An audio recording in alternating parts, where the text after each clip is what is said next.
Hello and welcome. Sunday morning, move the line. Ryan Noonan, Connor Allen are going to walk through Sharp Stack on this lovely Sunday morning. This will be a thing for us this season, walking you through our new suite of tools over at 4for4. Check out Sharp Stack. Again, right now, free 7-day trial, 4for4.com/plans. Super simple. Again, the top-down betting EV tool is it's freaking awesome. We're going to show it to you today if you haven't seen it at all. What's going on, Connor? Yeah, not much. And we also got inactives in 3 minutes too. So I figure we can, kind of discuss that, see if anything pops here. Probably would be best for I'll just pop the odds screen on the page here, at least right now. So then this is our like prop odds screen here. But one thing before we get to inactives, there's some speculation right now that yeah, exactly. This is what Ronnie said. So that Chris Rodriguez's dad said that he is inactive, or made it like implied that based on his tweet. I played some Ja'Cory Krosky Merritt, like 32.5 rushing yards.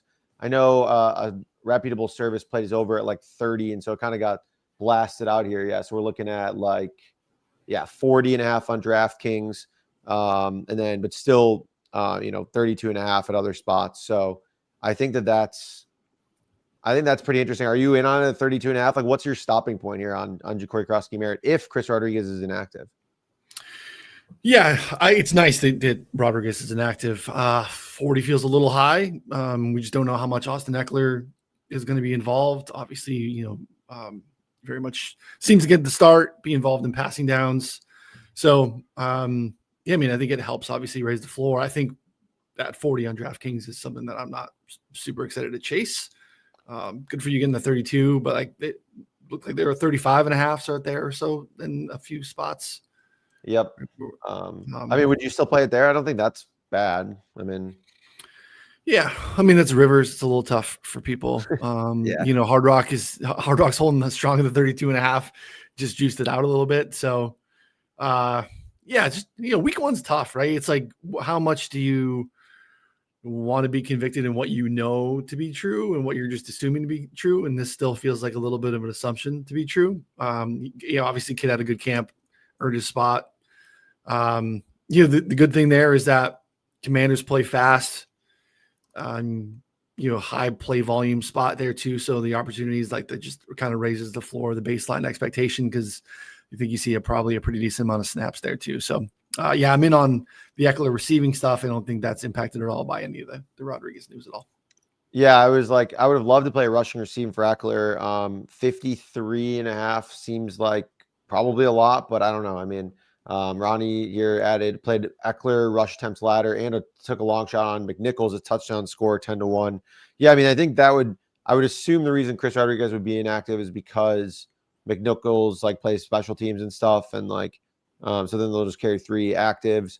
I would guess personally that we're going to see Chris Rodriguez, or that we're going to see Bill start and probably get the first handful of early down carries, all the work between the 20s. Eckler see the pass down work.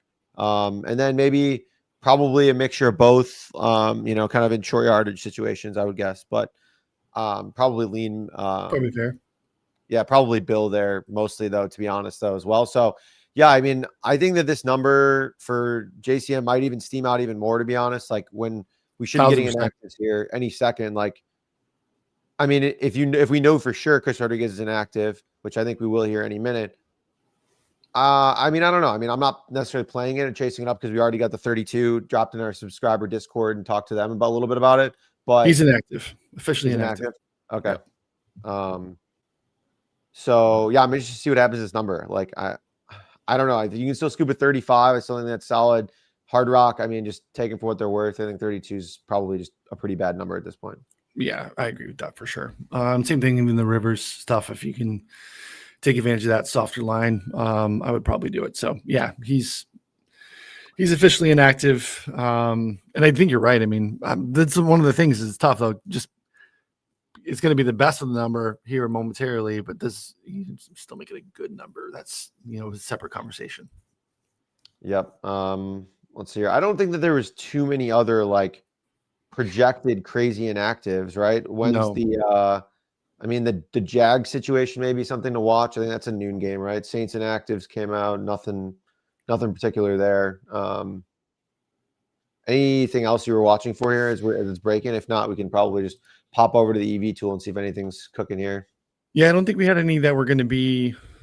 I mean, obviously, the Chris Rodriguez one was not on the radar until until Yeah, an that. hour ago. Um, but yeah, I mean, that's look. This can happen in week 1 though, too, right? So, Will Campbell officially active for the Patriots. We know Christian Gonzalez inactive for the Patriots. It's tough to be like, how do you take advantage of the Christian Gonzalez news in terms of Raiders passing game? It's a little tricky, right? Like I don't know that the ancillary pieces outside of Brock Bowers are thrilling. And then see Christian Gonzalez is not necessarily impacting Brock Bowers to begin with. We just got a pretty big one. Darnell Mooney inactive for this week. Yep. We got Ray McLeod at 28.5. Unfortunately, it sounds like Casey Washington is probably going to play now a lot. So, like, I don't know if I would go chasing Ray stuff. I mean, probably lean over on it for sure. But it's just the stuff we touched on the Friday prop show. It's laddering or banking on ceiling outcomes for Drake London. Right? I mean, like that's the way to do that one. I wouldn't mess around. I mean, we've seen aggressive play from Michael Penix. We've seen insane target share, super small sample for sure. But like just you mentioned it, 31 targets in 2 games. It's something to exploit. Yeah, 31 targets, 2 games. We've seen 5.5 here is best number, 6.5 plus 109 in DraftKings. Like, I don't mind it. I mean, I don't envision the Falcons targeting Kyle Pitts, Ray McLeod all that much. Or Casey Washington. So yeah, I think it could be a massive Drake London day here. Honestly, that's like, I think I probably need to jam more of him in DFS, to be honest. I don't think I have enough. I jam him in DFS for sure. Ceiling outcomes game that's going to be played with pace. I'm not scared of any of the cornerback situations that are going to be slowing down Drake London. He's gonna eat. Let's see here. We have Shadur as the emergency QB. No surprise there. Bucks reporting that Chris Godwin's not going to be back till week 5. Again, pretty standard there. Also, obviously inactive. Vita Vea is active. Will play today against the Falcons. I think that was expected, right? I don't know. I mean, I think that actually the Vita Vea news helps the ceiling outcomes for Drake London, right? Like, Vita Vea is still a guy that requires 1.5 offensive linemen, basically, right? And then they're just a hard team to run against, and then it just forces teams to be so pass heavy against Tampa Bay. We've just seen that for last 5 years or so. So you see a higher pass rate over expectation when he's in the lineup, and we'll see it again today. Yeah, nuts. And now we're looking at 236.5 here for Penix. I think that's kind of interesting. I don't know. Like, I mean, if this game gets hot, like you said, I think it could definitely pick up here, and it could be, I mean, you could explode like well past this number. We also do briefly have some weather stuff going on. Like we can touch on, let's see if our guy, Kevin Roth has any updates here, but there was 2 games. The Pats game is supposed to get a ton of rain early, like right now, but all the heavy stuff, we got Kevin Roth reporting all the heavy stuff clear by kickoff. Expect some light to moderate rain in game, not the massive amounts they're seeing now. So I don't think that really matters, do you? I mean, no. I'm not impacting that at all. No, I mean, you can give us the boundaries on weather, right? That you've kind of the things that we kind of earmarked as we'll consider it and make adjustments based off of X, Y, and Z, right? And I don't think we have any of those thresholds today. No, it's just like basically it's to be a ton of rain for you to even come close to mattering, or 15 to 20 mile per hour plus winds, or like a ridiculous amount of snow. I don't remember the exact inches or measurements there, but yeah, I don't know if anything qualifies here. The other games potentially impacted. Pittsburgh at New York Jets. There'll be some rain, not sure how much. Any rain there, I think, makes a big difference for Justin Fields. I mean, guy can't throw a ball without it. So, it's with rain, that's tough.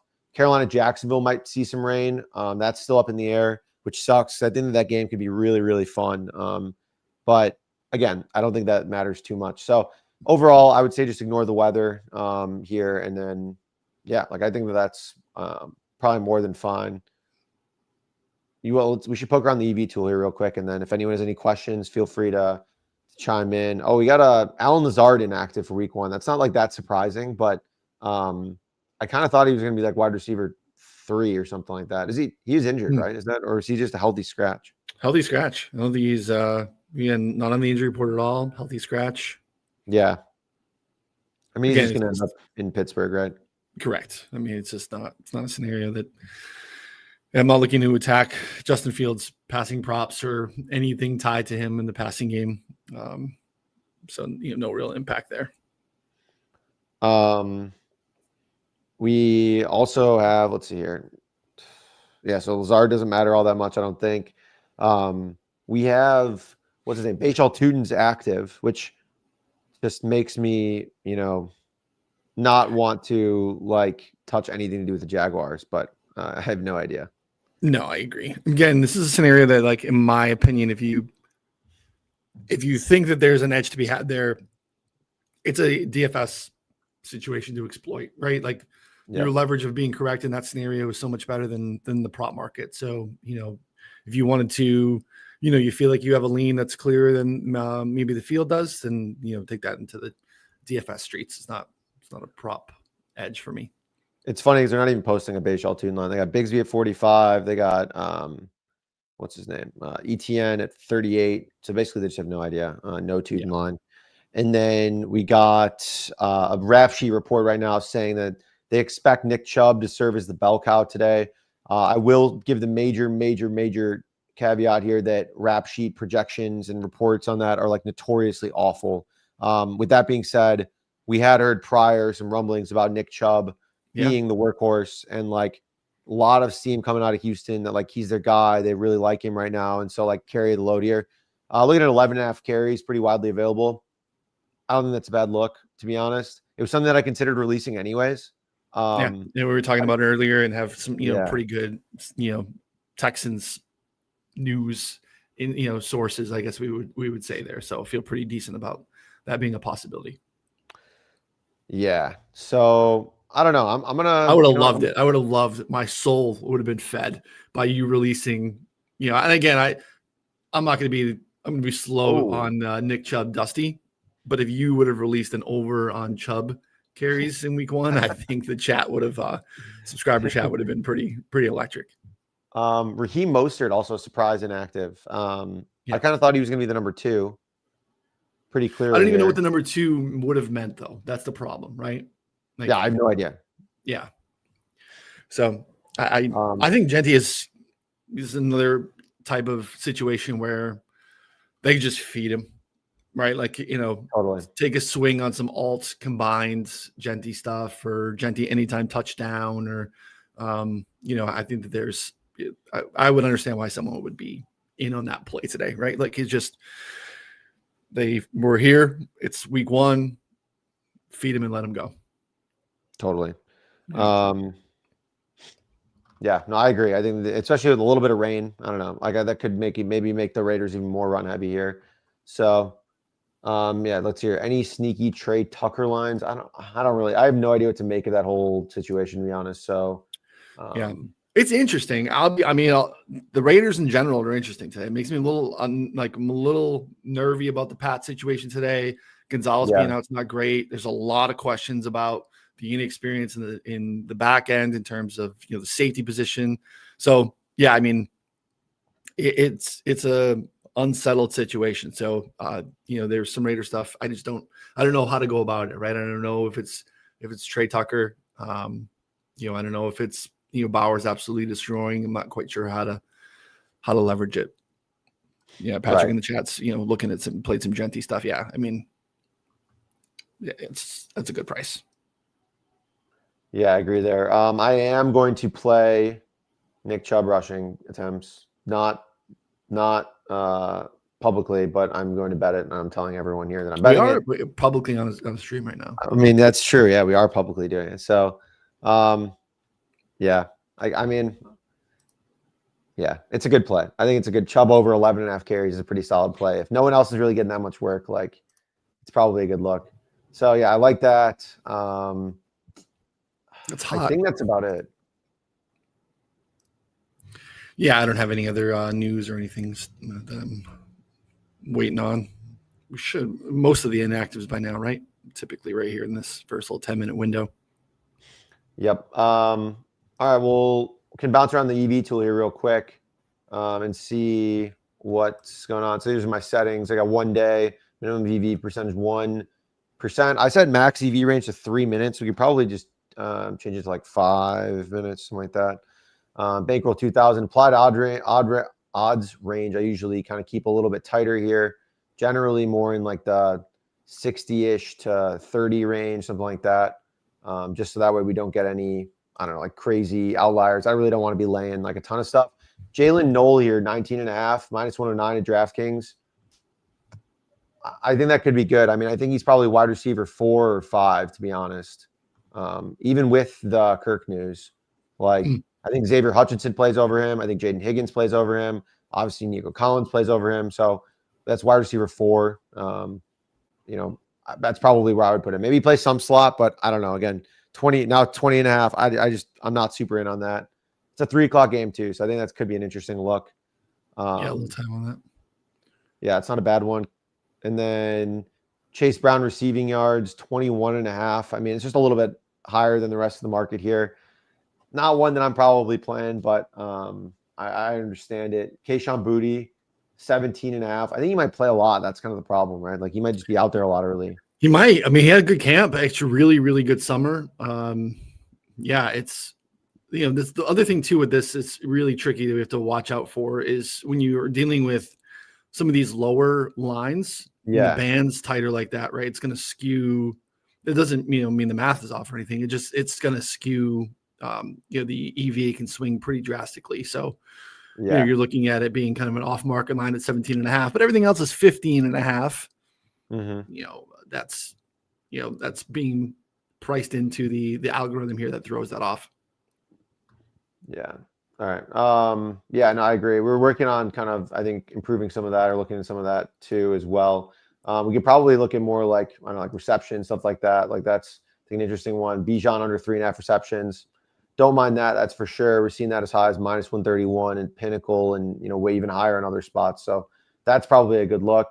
And it looks like the tool is being used a lot here. So I'm going to stop sharing that. And then, yeah, I mean, that's pretty much it. I think, ran through some 17 minutes. Pretty good. Quick. And we got a bet, Connor. We got a Nick Chubb bet from you. So I know you did. We did. That's I mean, I think that's a win, right? Considering 15 carries 3-1 or so out there. It's not a bad price. I'm betting that. That's, 15 carries, 3-1. I actually think that I did bet all of this stuff. I don't remember exactly where the problem is. It's week 1, man. I sprayed the board. I got a lot of shit down. Like, RJ Harvey, 15 plus attempts. I bet at somewhere too. And it was 25-1. I don't know. I mean, I almost played, actually, was going to have it on the prop show on Friday. I almost played Tyrone Tracy over 12.5 attempts. Really? Okay.